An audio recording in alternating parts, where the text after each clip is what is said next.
3 jogos seguidos que o Corinthians ele joga fora de casa e toma gols antes dos 20 primeiros minutos. Contra o Internacional tomou aos 15, minha opinião falha do Cássio. Contra o São Paulo tomou 2 gols em 10 minutos, só valeu 1 na verdade. Mas de qualquer maneira, aí já não é questão de falha do Cássio, é questão de como que o time joga fora de casa mesmo. E contra o Atlético Mineiro, com 10 minutos de jogo, toma o gol. 10, 11 minutos de jogo, toma o primeiro gol no chute de fora da área do Diego Costa. Mau posicionamento do Cássio. Alguns dizem que escorregou, outros dizem que ele perdeu o time. Eu acho que ele perdeu o time e escorregou. Foram duas vezes pior. Eu sou goleiro, sabe o que ele fez? Ele não viu a bola sair. Quando você não vê a bola sair, você se assusta. Pode ver no jeito que ele voltou, E, gente, né? comprometeu a estratégia do jogo. Porque com certeza. um time, quando vai visitar o Atlético Mineiro, líder do campeonato, jogando em casa, 12 vitórias jogando em casa consecutivas, né, pelo Campeonato Brasileiro, com torcida ou sem, tava vencendo. A estratégia tem que ser, eu preciso marcar esse time e aproveitar alguma brecha para conseguir alguma coisa no contra-ataque. Foi o que o Santos tentou fazer. O que o Santos tentou fazer, o que o São Paulo tentou fazer contra o Fortaleza também, Sim. não comparando assim não, também. mas nas devidas proporções. Nas devidas proporções. Só que essa estratégia ela vai pro ralo quando o seu goleiro toma o gol com 10 minutos e um chute desse. Méritos pro Atlético Mineiro, que fez 3 golaços, a verdade é que mesmo que o primeiro gol o Cássio tenha falhado, o cara faz um gol de fora da área. O segundo gol do Keno, um chutaço no ângulo. O terceiro gol do Hulk entortou todo mundo, chutou também, outro golaço. Méritos para um time que, na minha visão, fez uma das melhores partidas que eu vi do Atlético Mineiro nos últimos jogos, que tava tendo umas partidas não vinha bem difíceis. nos últimos jogos. Isso, o Atlético Mineiro ele até vinha vencendo, mas não vinha jogando bem. Contra o Grêmio foi um sufoco pra Contra ganhar. o Grêmio jogou melhor no primeiro tempo, merecia até coisa melhor. Contra o próprio Cuiabá, que teve aquele gol contra horrível, não foi uma partida tão legal. Agora, contra o Corinthians ontem, só um time jogou. O Atlético Mineiro foi muito superior. E fazer esse gol cedo mudou muito o jogo. A estratégia do Corinthians era marcar mais o Atlético Mineiro e explorar um pouco mais o nervosismo do jogo. Tentou contra o Fortaleza, primeiro tempo espelhado, sabe? Só que não conseguiu fazer isso. E assim, gol contra cedo. o Fortaleza, o Corinthians vence o jogo, tudo bem, foi muito importante. Só que o Fortaleza não jogou nada contra o Corinthians. Não foi o Fortaleza dos últimos jogos. O Fortaleza não pressionou o Corinthians em nenhum momento. Não teve O Cássio chance. não fez uma defesa. O Cássio não fez nenhuma defesa. Verdade. O Fortaleza foi muito apático contra o Corinthians. Eu Acho que o Fortaleza veio pra empatar. Eu achei que teve a parte do mérito do Corinthians, mas o Fortaleza faltou personalidade, porque tinha que entrar pra um jogo como esse contra o Corinthians falando, poxa, os caras estão perto.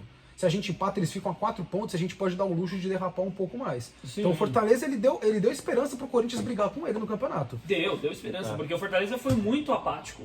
Foi muito apático. Pro jogo de ontem, tirando essa parte de caça, essa parte de tomar gol, quando o Corinthians toma 1x0 do Atlético Mineiro, o Silvinho pensa assim, bom, agora eu vou ter que abrir esse time, né? Só que as substituições dele não fazem muito sentido no segundo tempo, com muitas críticas do torcedor também. Eu acho que ele pensou em não tomar mais. A gente costuma dizer que o Silvinho escala mal, mas mexe bem. É, não deu muito certo. As mexidas, na verdade, contra o Atlético Mineiro não iriam dar certo. Na verdade, é essa. O torcedor corintiano tá revoltado, quer a cabeça do técnico, acha o time horrível, quer que mande embora Fábio Santos, Jô, Gabriel, quer que todo mundo caia fora. O Gabriel entrou numa sequência ruim. O Gabriel Foi humilhado pelo Zarate ontem. E o Gabriel tem a questão Nossa, que existe você viu Foi aquilo? humilhado Você pelo viu Zarate. aquilo? E existe uma concorrência pesada em cima dele, porque agora, além de ter Duqueiroz, tem Rony Só tem uma Xavier, amiga que nossa são... que gosta do... Ah, do cara, Gabriel. que tem Aí- três aí meninos, deixa três eu- meninos da base aí que eles concorrem a essa posição do Gabriel. Então cada vez mais ele fica questionado.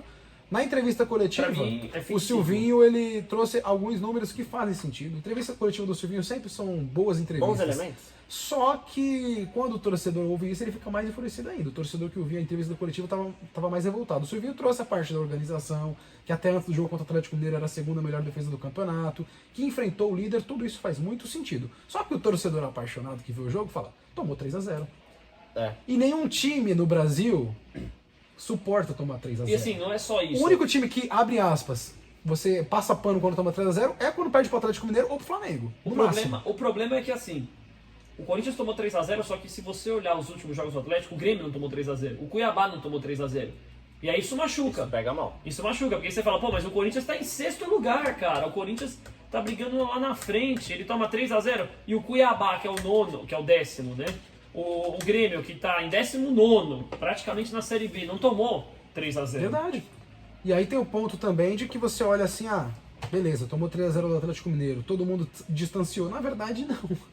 Na verdade, Acabou a derrota sendo. não mudou muito. A derrota ela vai ser pesada pelo resultado, Mas para termos de campeonato, nada aconteceu. É que Porque o Fortaleza... O Corinthians Eles... depois tem agora quem que pega? Agora vai pegar o Cuiabá em casa. E depois pega o Flamengo. Aí São depois dois joga com o jogos- Flamengo fora. O jogo São para jogos vencer... difíceis. O jogo para vencer é contra o Cuiabá. Só que o Cuiabá é um time que fora de casa é muito É verdade, chato. mas o jogo do Corinthians vencer é o Cuiabá. O que acontecer contra o Flamengo é totalmente justificável. Igual contra o Atlético Mineiro. Sim, eu acho também. Então aí, enquanto o Bragantino ele vem de 3 derrotas seguidas, o Fortaleza perdeu 2 e empatou uma, esses times desperdiçaram pontos e o Corinthians perdeu para o líder do campeonato que praticamente venceu todo mundo. Então, para termos de campeonato, nada aconteceu. O Inter, que está atrás, perdeu para o Juventude. O Fluminense, que está mais atrás ainda, 5 pontos do Corinthians, perdeu também na O que rodada. ganhou mais próximo foi o América.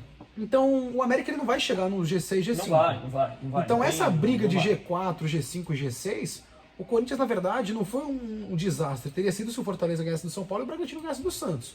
Acabou não sendo esse desastre todo. Lembrando que o Bragantino tem um jogo a mais que o Corinthians. Se o Corinthians vencer a partida dele, passa o Bragantino. Mas até aí é campo do Si. Sim, Até aí o campo do Si, meu amigo, o Palmeiras pode ser campeão